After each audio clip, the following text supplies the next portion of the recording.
శివాలయంలో మీకు వెంటనే అనుగ్రహం కలగాలి అని అనుకుంటే, మీరు వెళ్ళిన దాంట్లో ఒక్క నిమిషం వృధా కాకుండా పరిపూర్ణంగా శివానుగ్రహం పొందాలి అనుకుంటే ఎలా బయలుదేరాలో చెప్పింది శాస్త్రం.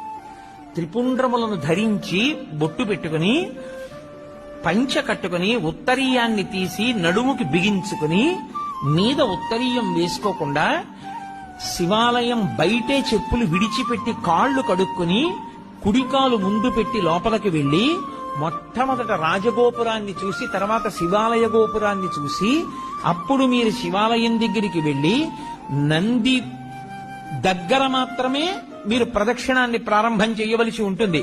కాబట్టి నందీశ్వరుడి దగ్గర ప్రదక్షిణాన్ని ప్రారంభం చేసి వెళ్లేటప్పుడు దేవాలయంలో మహామంటపము, అర్ధమంటపము, ముఖమంటపము అని 3 మంటపాలుంటాయి. ఈ 3